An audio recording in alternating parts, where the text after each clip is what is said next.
नमस्कार. माझ्या परिवाराकडून तुम्हा सगळ्यांना होलिका दिनाच्या खूप खूप शुभेच्छा. आज आम्ही पेटवलेली आहे होळी. तर छान असा नवीन एक ब्लॉग होलिका दिनाचा. तर व्हिडिओ स्किप न करता बघत राहा. Good morning. तुमचं स्वागत आहे माझ्या वैशाली गोळेसर या यूट्यूब चॅनलमध्ये. तर आज आहे होळी म्हणजे हुताशनी पौर्णिमा. तर आजच्या दिवशी होळी पेटवली जाते. आता करायचं पुरणाचा स्वयंपाक. सुमारे 4 वाजलेले आहेत. तर चला व्हिडिओ स्किप न करता बघत राहा. सगळे काही कामं आटोपलेली होती. तर ताईन त्यांचं काम चालू होतं बाहेर अंगणवटे वगैरे धुवायचं. माझंही घरातलं संपूर्ण काम आटोपलेलं होतं. कपडे वगैरे धुवून झालेले होते.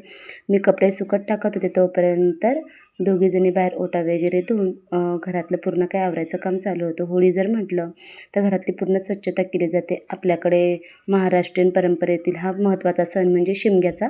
तर इकडे आमच्याकडे शिमगा म्हणतात. होळीच्या दिवशी जे काही आपण सगळं दिवाळीसारखंच आवरतो, पुरणपोळीचा स्वयंपाक बनवतो आणि घरामध्ये सगळं काही टापटीप आवरून घेतो.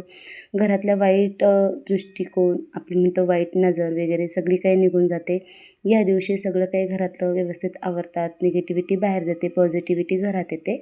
याकरता घरातील सगळी स्वच्छता वगैरे करतात आणि होळी पेटवतात. वाईट प्रवृत्तींचा नाश होतो. तर आजच्या दिवशी आजचा एक म्हणजे आम्ही दरवर्षीच होळी आमच्या घराच्या बाहेर पेटवतो. तर घरातले सगळे काही कामं आटोपून घेतलेली होती. घरामध्ये स्वयंपाक वगैरे झालेला होता आणि आता पुरणाचा स्वयंपाक देखील करायचा होता. पण झालं असं की घरातले कामं सगळे काही आटोपता खूप टाईम झाला. सुमारे 4 वाजून गेले होते. 4च्या नंतर मी पुरणाचा स्वयंपाक चालू केलेला होता. तर बघू शकता सगळं काही आवरून झालेलं होतं. आम्ही स्वयंपाकाची तयारी चालू केलेली होती. आनंदीचं काम चालू होतं पोर्चमध्ये मस्तपैकी झोका बांधून खेळायचं काम.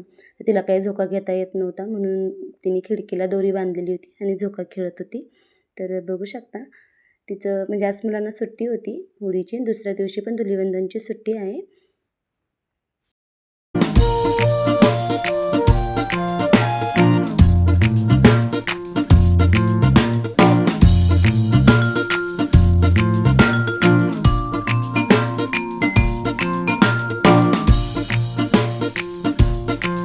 आनंदीचं चालू होतं झोका खेळायचं काम. तोपर्यंत ताईने पण बाहेर शेणाने मस्तपैकी अंगणवटे वगैरे सारून घेतलेले होते. त्यानंतर आता मी घरामध्ये स्वयंपाकाची तयारी चालू केलेली होती. पुरणाची डाळ मी शिजत टाकून दिलेली होती कारण तोपर्यंत पुरणाची डाळ शिजून गेली. त्यानंतर पीठ वगैरे मळायचं होतं आणि एका तासामध्ये स्वयंपाक परिपूर्ण होऊन गेला कारण गावात, मंदिरामध्ये, घरामध्ये सगळीकडे नैवेद्य दाखवायचे होते आणि होळी पण पेटवायची होती. सगळी काही तयारी एकाच टायमिंगला म्हटल्यानंतर खूप धावपळ होऊन जाते. तोपर्यंत बाकी मुलांनी वगैरे बाहेर तयारी केलेली होती. ऊस वगैरे आणून ठेवलेले होते. त्यानंतर मिस्टरांनी पण आल्याच्यानंतर दोघांनी मिळून होळी वगैरे पेटवली. तर माझा पुरणाचा स्वयंपाक थोडासा रेडीच होत आलेला होता. डाळ वगैरे शिजलेली होती, भात वगैरे लावून दिलेला होता आणि साराची देखील तयारी केली. मी बाहेर रांगोळी वगैरे काढोपर्यंत त्याने मस्तपैकी पुरण वगैरे करून ठेवलेलं होतं. तर गूळ आणि साखर एकत्र टाकून मी पुरण करत असते. बाहेर देखील मस्तपैकी अशी होळी वगैरे छोटीशी होळी आम्ही लावली म्हणजे पेटवत असतो दरवर्षीच. गौऱ्या वगैरे ह्यावेळेस नव्हत्या त्याच्यामुळे थोडे थोडे गौरीचे जे छोटे छोटे खंड होते ते टाकले होते आणि 2-3 गौऱ्या होत्या. त्यानंतर ऊस वगैरे लावून त्याच्यावर मध्ये चांगल्या प्रकारे असे साजूक तूप वगैरे टाकून एरंडाच्या झाडाचं जे झाड असतं छोटंसं ते पण त्याच्यामध्ये ठेवतात आणि हार वगैरे फुलं टाकून अशा प्रकारे होळीची तयारी करून घेतलेली होती. त्यानंतर तुळशीसमोर देखील रांगोळी काढून घेतली. आज काही रांगोळी काढायला टाईम नव्हता. थोड्यात थोडकी एकदम छोटीशी रांगोळी काढून घेतली कारण घरातले पण कामं भरपूर होते. तोपर्यंत मिस्टरांनी सगळं काही आटोपून घेतलेलं होतं. आज होळीचा टायमिंग जरा वेगळा होता. थोडासा लवकर पेटवायला सांगितलेली होती म्हणून होळीचं सगळं काही आवरून झाल्याच्यानंतर मिस्टरांनी होळी पेटवून दिलेली होती. त्यानंतर याला होलिका दहन असं म्हणतात. तर चांगल्या गोष्टी आपल्या घरामध्ये प्रवेश करतात, वाईट प्रवृत्तीचा नाश होतो आणि घरामध्ये सुखसौख्य नांदतं. घरातले अनिष्ट आपल्यावर संकट येणार असतं ते टळतं. घरामध्ये रोगराई वगैरे येत नाही. तर अशा प्रकारची ही होलिका. तर याच्या मागचं खूप सारं रहस्य आहे. तर त्यानंतर आनंदीने देखील होलिकेला प्रदक्षिणा मारल्या. पाण्याने प्रदक्षिणा 5 माराव्या लागतात. त्यानंतर सगळ्यांनी दर्शन वगैरे घेतलं. सगळ्यांनी पण पाणी घेतलं आणि प्रदक्षिणा मारल्या होलिकाभोवती. तर आनंदीला सांगितल्याप्रकारे तिने बरोबर 5 फेरे वगैरे मारले आणि त्यातील होळीचा जो अंगारा असतो तो आपल्या कपाळी लावायचा असतो. तर अशी प्रथा आहे आपल्याकडं पहिल्यापासून. अशा पद्धतीने होलिका करतात. प्रत्येकजण गावामध्ये मोठी होळी असते.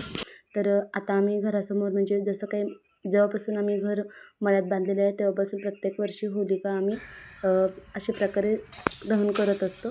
त्यानंतर विघ्नेशनी आम्ही ताईने मी दोघींनी पण होलिकेचं दर्शन वगैरे घेतलं. खोबऱ्याची वाटी त्याच्यामध्ये धान्य टाकलं आणि ती देखील होळीला अर्पण केली हळदी कुंकू वगैरे टाकून. त्यानंतर आम्ही देखील छान प्रकारे मस्त असं होलिकेचं पूजन केलं. त्यानंतर आता बाकीचा स्वयंपाक मला घरात आल्याच्या नंतरच करायचा होता.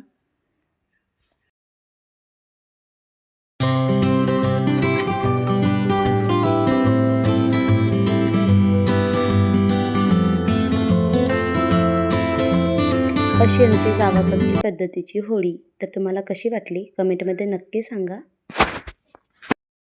होलिका पेटवल्याच्या नंतर अशा प्रकारे पाणी टाकून शांत करत असतात, तर त्याची ती पद्धत आहे. तर चला आता भरपूर काही टाईम झालेला होता. आता फक्त पोळ्या आणि भजेच तळायचे बाकी होते. बाकीचं सार भात वगैरे झालेलं होतं. ताई तोपर्यंत पुरण करून देत होती. मस्तपैकी थोड्याशा पापड्या तळून घेतल्या, भजी पण काढून घेतले आणि त्यानंतर जे काही उरलेलं होतं बाकीचं म्हणजे नैवेद्य वगैरे सासूबाईंनी त्या भरत होत्या आणि मी त्याच्यानंतर ताईने पुरण केल्याच्यानंतर पुरणपोळ्या देखील करून घेतल्या. तर बघू शकता मी भजी वगैरे करून घेतले कारण सायंकाळचा टाईम होता. आम्ही काही जास्त बाहेर जात नाही. नंतर दरवाजा उघडल्याच्या नंतर जे काही अगोदर उजेड होतो तोपर्यंतच आम्ही सगळं काही घरातलं आवरून घेतो. तर अशा प्रकारची आमची गावाकडची होळी आणि अशा प्रकारे होळी जर म्हटलं तर पुरणाची पोळी आमच्याकडे आवर्जून केली जाते. तर तुमच्याकडे काय करतात नक्की कमेंटमध्ये सांगा. आणि तर चला आता भजी वगैरे तळून झाले आणि बाहेर पण होळी पेटवलेली आहे. सगळेजण बाहेर आता दर्शनासाठी गेलेले होते आणि ताई आणि दाजी ते पण दोघंजणं मंदिरात आणि गावामध्ये जी काही मोठी होळी पेटवतात तिकडे दर्शनासाठी गेलेले होते आणि नैवेद्य दाखवण्यासाठी देखील गेलेले होते. तर ह्याच होळीवर सकाळी पाणी वगैरे तापवून अंघोळ करतात, त्याच्यामुळे मुलं आजारी पडत नाही अशी पहिल्यापासूनची आपली पद्धत. तर तुम्हाला माझा आजचा ब्लॉग कसा वाटला नक्की कमेंटमध्ये सांगा. आणि हो बघू शकतात मी आता प्रथमतः मी आता गाईचे नैवेद्य भरलेले होते. गाईला देखील पुरणपोळीचा नैवेद्य वगैरे 4 गाई आहे त्यांना पण भरून दिले आणि घरातले पण नैवेद्य दाखवले. त्यानंतर आता सासूबाईं ते देखील जेवणासाठी बसलेले होते. मुलांचं चालू होतं बाहेर डप्पू वाजवायचं काम.